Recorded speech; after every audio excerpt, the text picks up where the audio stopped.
Friends, അങ്ങനെ ഞാൻ പുറത്തൊക്കെ പോയിട്ട് ഇപ്പൊ വന്ന് വീട്ടിൽ കയറിയതേ ഉള്ളൂ. എന്നാ ചൂടാന്നേ പുറത്ത് സഹിക്കാൻ പറ്റുന്നില്ല ഫ്രണ്ട്സ്. അമ്മ അതൊരു ചൂടാണ്. അപ്പൊ ഞാൻ ആലോചിച്ചു, പൈസ ചെലവില്ലാണ്ട് ചുരുക്കം പൈസയിൽ നമുക്ക് തണുക്കാനായിട്ട് എന്ത് കുടിക്കാം എന്നുള്ള ആലോചിച്ചു. അപ്പൊ എന്റെ ഫ്രണ്ടിൽ ഒരു ഐറ്റം വന്നു. അതാണ് ഞാൻ ഇന്ന് ഉണ്ടാക്കാൻ പോകുന്നത്. അതെന്താ നമുക്ക് കണ്ടാലോ? ഓക്കെ, അതിനാദ്യം വേണ്ടത് ഒരു കുപ്പി തണുത്ത വെള്ളം. ഓക്കെ, തണുപ്പല്ലേ, നമുക്ക് തണുപ്പാണ് പ്രധാനം. അപ്പൊ നമുക്ക് തണുത്ത വെള്ളം തന്നെ വേണം. അത് കഴിഞ്ഞിട്ട് നമുക്ക് വേണ്ടത് നമുക്ക് ഫുള്ളോ അല്ലെങ്കിൽ പകുതി എടുക്കാം. പിന്നീട് പകുതി നിറങ്ങി ഉള്ളു. അത് കഴിഞ്ഞിട്ട് നമുക്ക് വേണ്ടത് പഞ്ചസാര. ഓക്കെ, അപ്പൊ നമുക്കിത് എങ്ങനെ ഉണ്ടാക്കുന്നു എന്ന് നോക്കിയാലോ? Okay, come on. അപ്പോൾ നമുക്ക് ഈ തണുത്ത വെള്ളം ഈ ഗ്ലാസ്സിലോട്ട് ഒഴിക്കാം. അത് നമുക്ക് ഈ നാരങ്ങ ഇതിലോട്ട് പിഴിഞ്ഞൊഴിക്കും.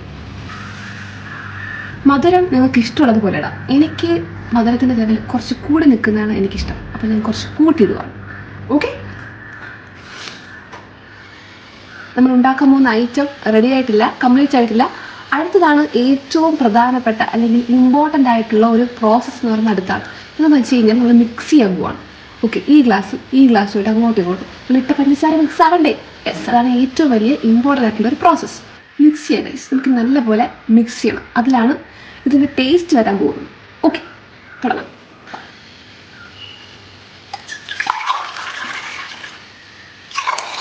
അപ്പോൾ ഫ്രണ്ട്സ്, നമ്മൾ ഉണ്ടാക്കിക്കൊണ്ട് ആ തണുത്ത ഐറ്റം റെഡി ആയിട്ടുണ്ട് ഫ്രണ്ട്സ്. ഇതിൻ്റെ പേര് ആർക്കെങ്കിലും അറിയാമെങ്കിൽ കമൻറ്റ് ചെയ്യും. അപ്പോൾ ഓക്കെ, ബൈ ബൈ.